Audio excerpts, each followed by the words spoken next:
श्रीमद् रामायणम्। वो वनवासी अपनी वानर सेना सहित समुद्र के तट तक पहुंच गया है।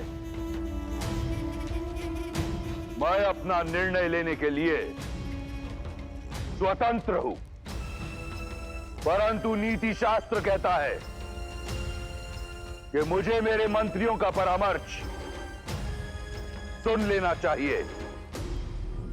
महाराज, नीति अनुसार जिसके पास बल है वो जो करते हैं वही उचित है। आप सबसे बली है महाराज, फिर कैसी चिंता। आपके सभी बलशाली राक्षस, आपका पुत्र अतिकाय, राक्षस अकंपना, धूम्र रक्ष और वज्र धमस्त्र यहीं पर है। संसार के सबसे महान राक्षसों के साथ आया हूं पिताश्री, तो फिर राम सागर पार कैसे करेगा? जल का देवता वरुण भी आपका दास है, आपसे द्रोह करने का साहस नहीं कर सकता। आप केवल आज्ञा दीजिए पिताश्री। आपके इस पुत्र ने इंद्र को परास्त करने में समय नहीं लगाया। मेरी शक्ति के समक्ष वो तुच्छ वनवासी कहां टिक पाएंगे?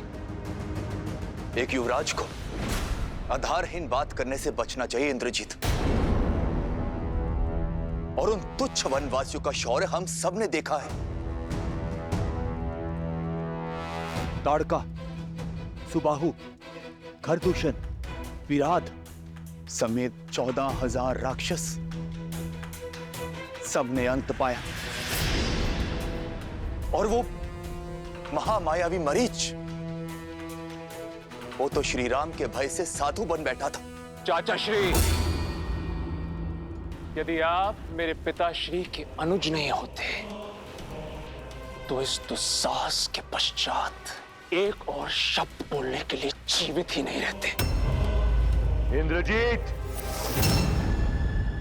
कायरों को भी अपना मत रखने का अधिकार है। विभीषण को अपनी बात पूरी करने दो।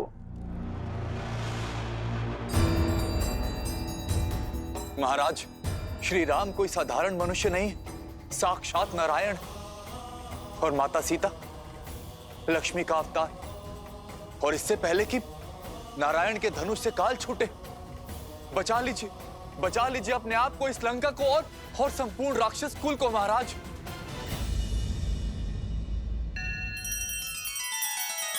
श्री रामचंद्र कृपालु भजु मन हरण भव भय दारुणम्। नव कंज लोचन कंज मुख कर कंज पद कंजारुणम्।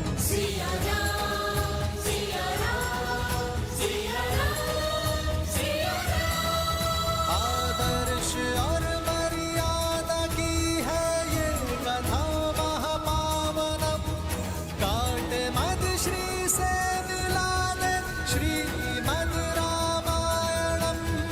श्रीमद् रामायणम्।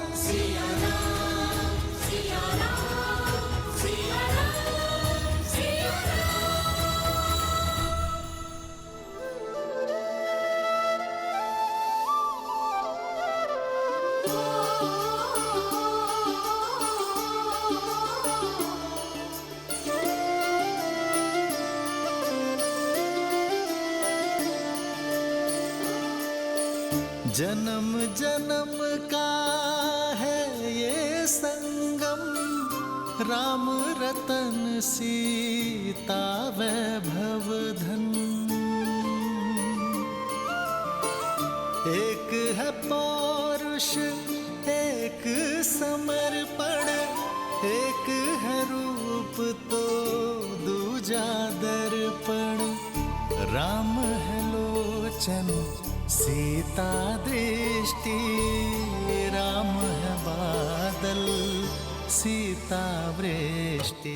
मैं सदा आपकी अर्धांगिनी बनकर, आपके बल और संबल का स्तंभ बनकर रहूंगी। वचन देती हूँ कि मैं आपका हाथ कभी नहीं छोड़ूंगी। राम सिया राम सिया राम सिया राम, राम सिया राम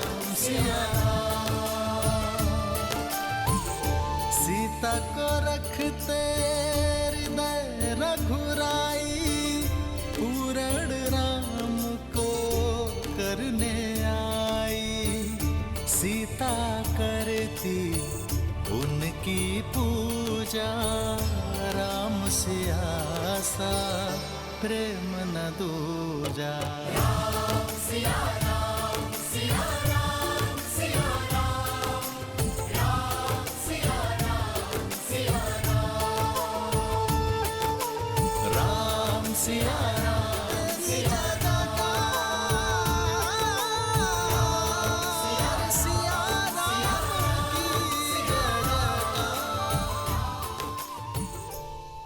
आपके आगे हाथ जोड़ता हूं मैं, केवल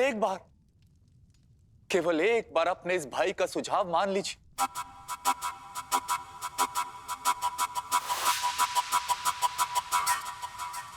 माना था, एक बार आपका सुझाव माना था चाचा श्री।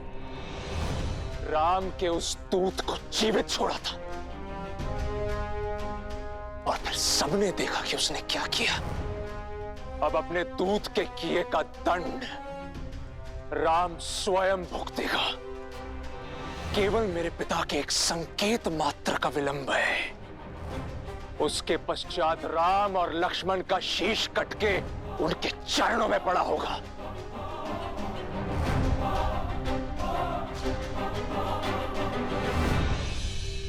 सर्वनाशे संयुक्त पाने हर्द त्यजा तीसा पंडिता। जब पूर्ण विनाश सामने हो तो जितना हो सके बचने वाला ही सबसे बड़ा ज्ञानी होता है भैया। भैया, हनुमान के प्रहार को लंका की प्रजा ने देखा है, भुगता है। आगे इस विनाश को रोका जा सकता है भैया। क्यों आप चाहते हैं कि लंका के नन्हे बालक पिताहीन हो? आप महाराज हैं भैया। प्रजा के धन और प्राण की रक्षा करना आपका दायित्व है। अभी भी देर नहीं हुई। श्री राम में जितना बल है उतनी ही करुणा भी है। इससे पहले कि लंका ध्वस्त हो जाए आप श्री राम से क्षमा मांग लीजिए, क्योंकि केवल श्री राम ही एक आसरा है। कदाचित उचित कहा तुमने।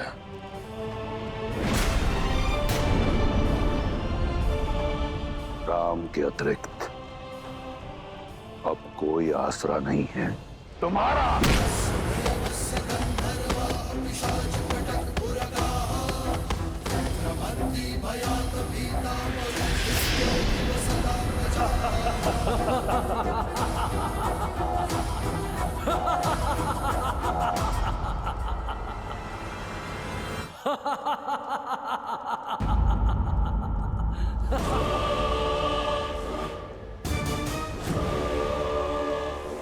तुम इसी योग्य हो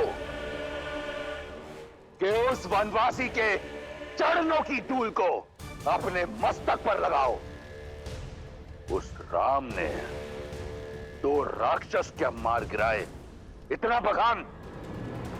और तुम्हारा भाई जिसने सहस्त्रों वर्षों में सहस्त्रों वीरों का संहार किया, उसका कुछ नहीं।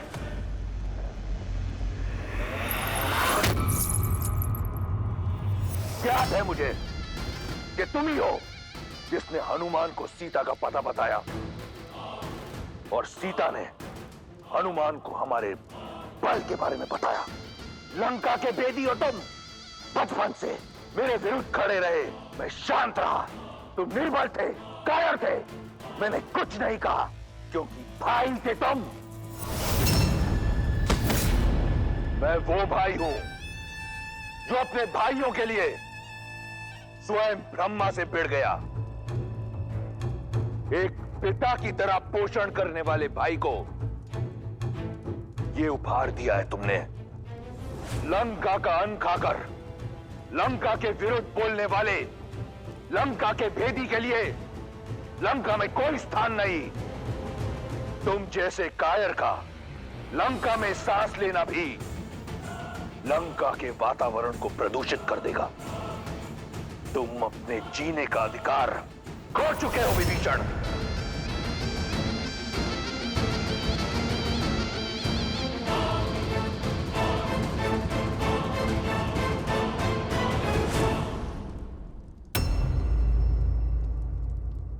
यदि मैंने माता को वचन नहीं दिया होता कि जीवन भर तुम्हारे प्राणों की रक्षा करूंगा, तो यहां इसी क्षण तुम्हारे प्राण हर लेता विभीषण।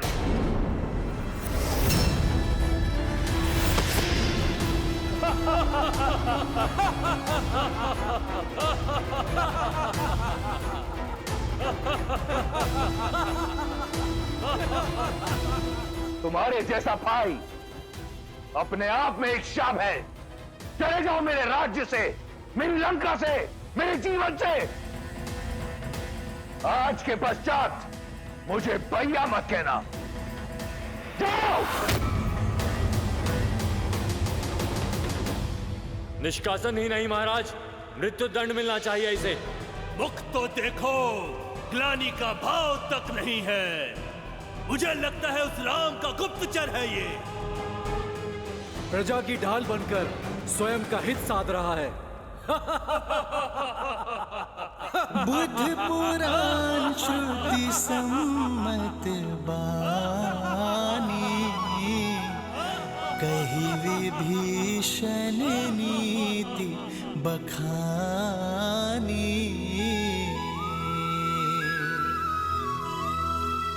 सुनत दसानन उठार साई,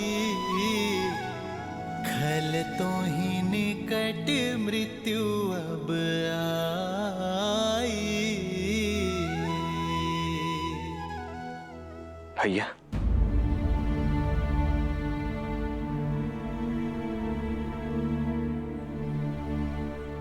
अभी मां को स्मरण कर रहे हैं ना आप भैया? भैया, अब इतनी पीड़ा क्यों सहन करनी है? पहले तो हमारे पास कारण था, हमें भाभी माँ का स्थान ही ज्ञात नहीं था, परंतु अब तो हमें ज्ञात है कि भाभी माँ है कहाँ। फिर अब और विलंब क्यों भैया? हम वीर हनुमान जी की पीठ पर बैठकर क्यों लंका नहीं जा सकते? उस दुष्ट पापी रावण का अंत करके शीघ्र अति शीघ्र भाभी माँ को मुक्त क्यों नहीं करा सकते भैया? मेरी बात मानिए भैया, उस लंका के विनाश के लिए हम दोनों भाई ही पर्याप्त हैं।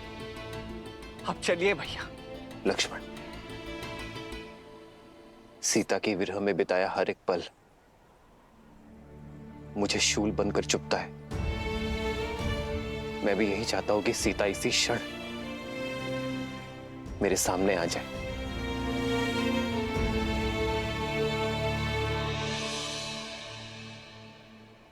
परंतु इस युद्ध का उद्देश्य केवल रावण का अंत करना नहीं है लक्ष्मण। रावण के भय का अंत करना है।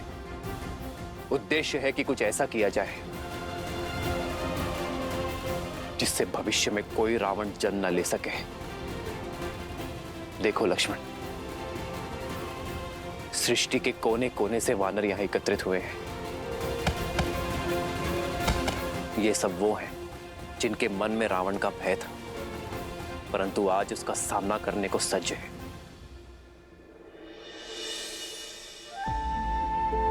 लक्ष्मण, संग में रहकर अधर्म के विरुद्ध बड़ी से बड़ी लड़ाई लड़ी जा सकती है लक्ष्मण। मैं नहीं चाहता कि इस युद्ध के पश्चात ये मुझे भगवान समझे। मैं ये चाहता हूं कि इन सबको प्रेरणा मिले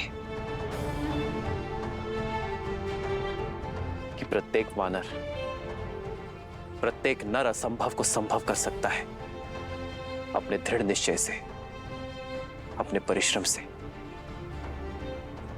एकता से। ये युद्ध अब केवल व्यक्तिगत नहीं रहा लक्ष्मण। ये युद्ध केवल राम की रावण को ललकार नहीं, बल्कि पाप को रौंदने चली पुण्यता की हुंकार है।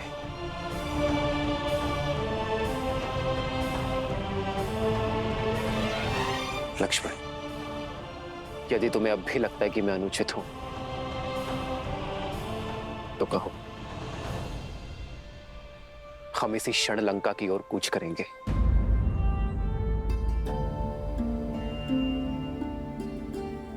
सीता आएगी लक्ष्मण, विश्वास और प्रेरणा का साधन बनकर।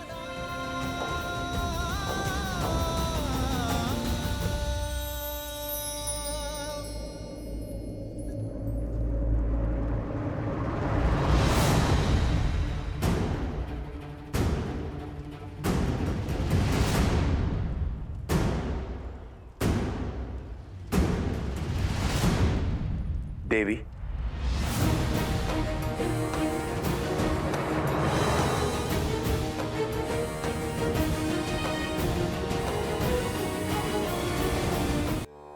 आपको धन्यवाद देने आया हूं, मुझे मार्ग दिखाने के लिए।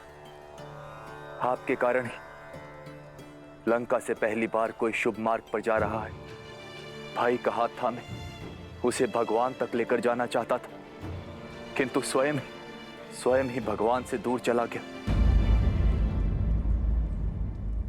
आपकी सीख के पश्चात भाई का साथ छोड़ भगवान की ओर जा रहा हूं। अपने प्रभु श्री राम के पास। पता नहीं वो इस राक्षस की भक्ति को अपनाएंगे या नहीं।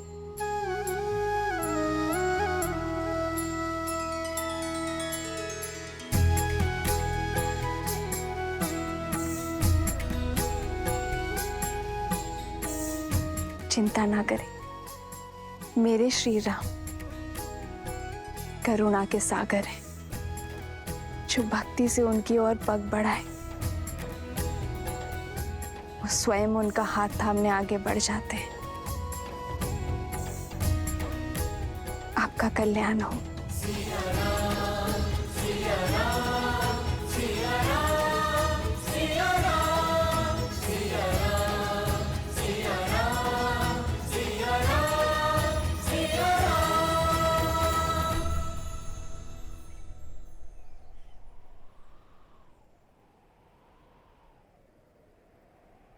हमें आप पर और श्री राम पर पूर्णतः विश्वास है। हम लंका की जनता के लिए आपके साथ आएंगे।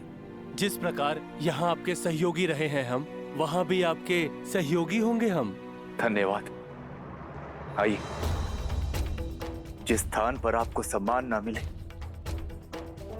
उस स्थान से चले जाना ही उचित निर्णय होता है। आइए।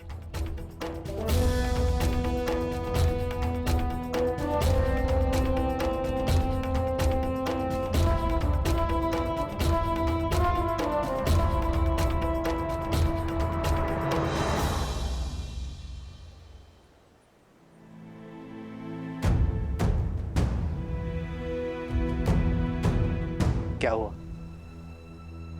मेरे वानर वीर चिंतित क्यों लग रहे हैं? प्रभु, चिंता की ही बात है। सेना को जल की आवश्यकता है। देखिए कितने कुएं खोदे, लेकिन हर जगह से खारा ही पानी आ रहा है। प्रभु, आपने कहा था कि प्रयास करो तो प्रकृति भी सहायता करती है, पर हमने कितने कुएं खोदने का प्रयास किया।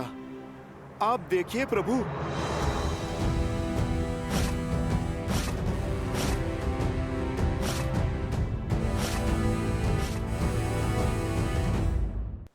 प्रकृति सहायता अवश्य करती है हनुमान, पर तब जब प्रयास करने का स्थान केंद्रित हो।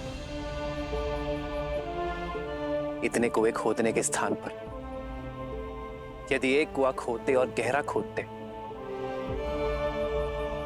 तो मीठा जल अवश्य निकलता है।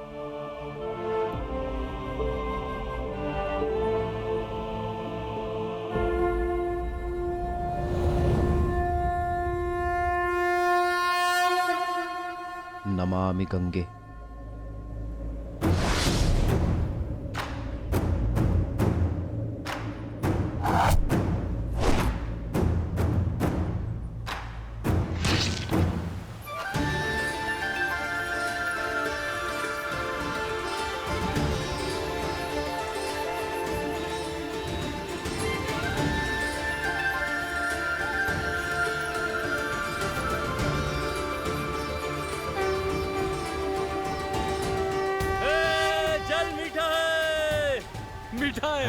मीठा है जल। अद्भुत। जहाँ प्रभु श्री राम हो वहाँ हर कार्य सफल होता है।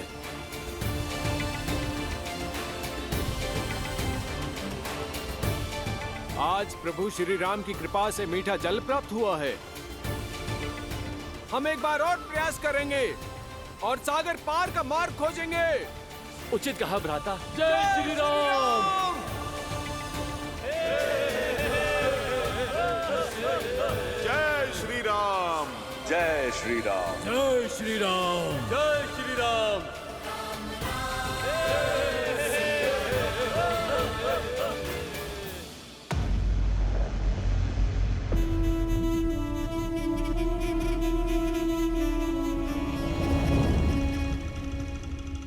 पिताश्री, मुझे आपसे बात करनी है। लंका का युवराज इंद्रजीत चिंतित लग रहा है। क्योंकि इस चिंता का कारण आप हैं पिताश्री। जब आपके अपने बहनोई ने आपके विरुद्ध शीश उठाया था, आपने उन्हें क्षमा नहीं किया। शूर्पणखा बुआ को विधवा बना दिया। पाताल लोक तक जाकर विद्युज्जीवा को खोज कर मार गिराया आपने। तो फिर आज एक विद्रोही को लंका से जीवित कैसे जाने दिया? क्यों नहीं दंडित किया विश्वासघाती विभीषण चाचा को? केवल इसलिए क्योंकि वो आपके अनुज है। प्रश्न उचित है तुम्हारा। जिसने अपने द्रोही बहनोई के प्राण हर लिए, उसने अपने भाई विभीषण को क्यों जाने दिया? क्योंकि मैं यही चाहता था। किंतु क्यों पिताश्री? अभी जान जाओगे। शार्दुल, आज्ञा कीजिए महाराज। मेरी छत्र छाया से निकलकर लंका से निष्कासित होने के बाद विभीषण के लिए संसार में कोई स्थान नहीं। एक स्थान के अतिरिक्त मुझे जानना है कि मेरा विश्वासघाती भाई कितना गिर सकता है। जो आज्ञा महाराज।